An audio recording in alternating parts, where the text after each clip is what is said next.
हर एक व्यक्ति, चाहे वो मसीही हो, चाहे वो कोई भी हो, या फिर वो किसी भी जाति धर्म विशेष का क्यों ना हो, कोई भी क्यों ना हो, उसके शब्दों का अपना अलग महत्व होता है।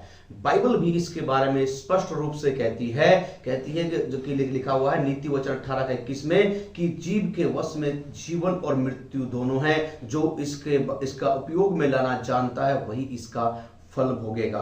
परमेश्वर के प्रियो, मैं आज आपसे बात करना चाहता हूं कि हमारे जो शब्द ही हैं, हमारे शब्दों की जान ही हमारी सच्ची शान है। परमेश्वर के प्रिय लोगों, वचन कहता है, पौलुस कुलिस्सियों को लिखता है, अपनी पत्री में लिखता है, 4 अध्याय के 6 वचन में वह लिखता है, कहता है कि तुम्हारा वचन अनुग्रह सहित और सलोना हो कि तुम्हें हर एक मनुष्य को, बाहर वालों को, अंदर वालों को, बल्कि हर एक मनुष्य को तुम्हें उत्तर देना आ जाए। परमेश्वर के प्रिय लोगों, हमारे जो शब्द हैं, एक मसीह है, चाहे वो कोई भी क्यों ना हो, वो हमारे को खास तौर से, लेकिन मसीहों के लिए अवश्य है कि जो हमारे शब्द हैं वो बहुत ही महत्वपूर्ण है। परमेश्वर के प्रियो, जो हम आज बोल रहे हैं, जो आज हम बात कर रहे हैं, हर एक बात का परमेश्वर लेखा लेगा। अगर आज हम किससे कोई बात कर रहे हैं, यदि हमारे बस शब्दों से, हमारे वचनों से किसी को अगर ठोकर लगती है, परमेश्वर उन बातों का हमसे न्याय लेगा। वचन कहता है, मत्ती की किताब 12 अध्याय उसका 36 और 37 वचन में लिखा हुआ है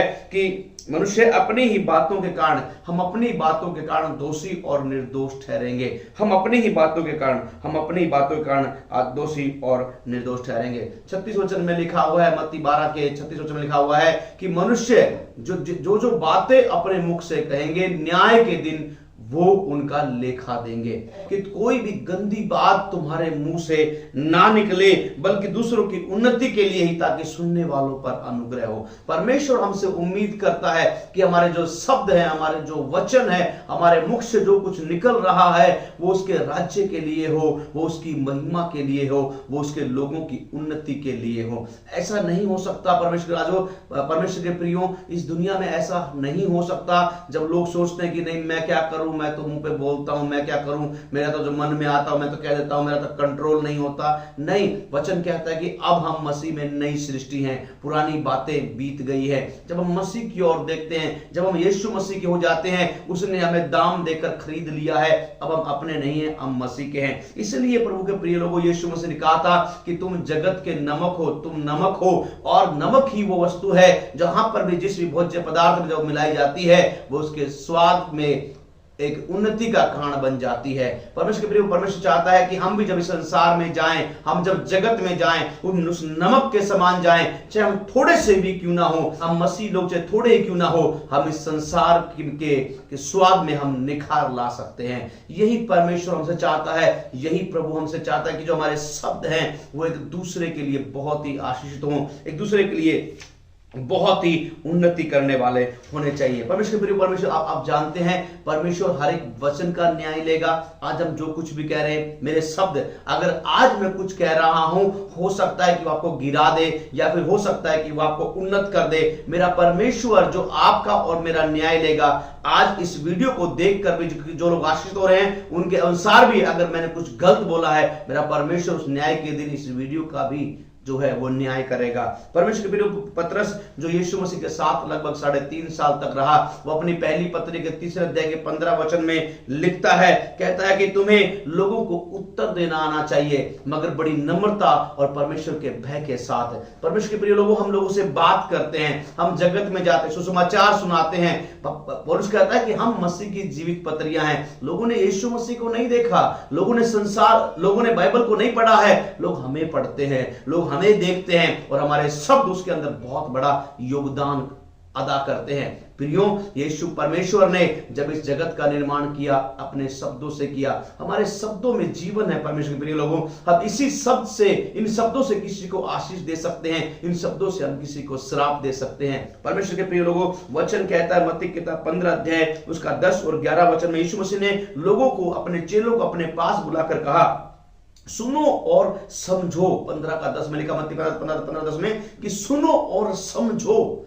सिर्फ सुन, आज की वीडियो में सिर्फ सुनना मत है, बल्कि समझ लेना कि परमेश्वर क्या चाहता है। प्रभु यीशु मसीह ने कहा कि सुनो और समझो कि मनुष्य के मुंह में जो जाता है वो उसे अशुद्ध नहीं करता, बल्कि उसके अंदर से जो निकलता है वो उसे अशुद्ध करता है। परमेश्वर के प्रिय लोगों, जब अपने मन का नवीनीकरण कर लेते हैं, जब अपने मन को परमेश्वर के वचन से पूरी रीति से लबालब भर लेते हैं, फिर परमेश्वर का वचन ही हमारे मुख से निकलेगा। और जब वो वचन जो स्वयं परमेश्वर है, जब वो निकलेगा, वो लोगों को आशीष देता हुआ और उन गड्ढे में पड़े हुए लोगों को बाहर निकालता हुआ चलता चला जाएगा। परमेश्वर के प्रियो, आज मैं आपको ब्लेस करना चाहता हूं, आज मैं आपको कहना चाहता हूं, बाइबल कहती है प्रेरितों का काम 14 अध्याय उसका 12 वचन में लिखा हुआ है, लोगों ने पौलुस को हिरमेस कहा क्योंकि वह बोलने में जो था वो मुख्य व्यक्ति था।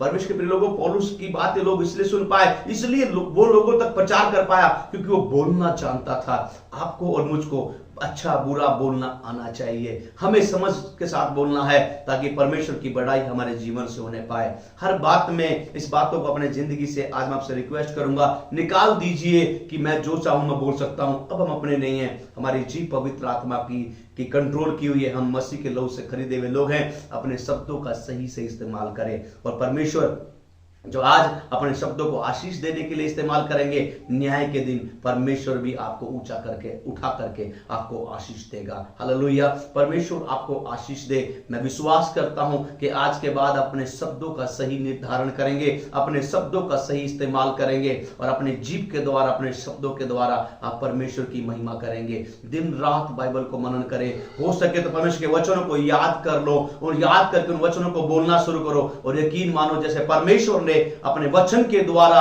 सब चारों तरफ उजियाला कर दिया था, आप भी अपने वचनों के द्वारा समाज में उजियाला कर देंगे। Bless you. परमेश्वर आपको और उन्नत करे, आपकी जुबान को कंट्रोल करे, आपको बोलने का, आपको सही से बोलना है, आपके शब्द लोगों के लिए आशीष बन जाए। इस उम्मीद के साथ आज हम फिर से आपसे रिक्वेस्ट करते हैं कि अपने आप को प्रभु के राज्य में दे दीजिए, अपने जुबान को दे दीजिए। और परमेश्वर जिस जुबान के द्वारा आज तक हमने लोगों को श्राप दिए थे, मैं विश्वास करता हूं आज से ही आपकी ये जुबान आज से ही लोगों को आशीष देने वाली और उठाने वाली और बढ़ाने वाली बन जाएगी। Bless you. परमेश्वर आपको आशीष दे।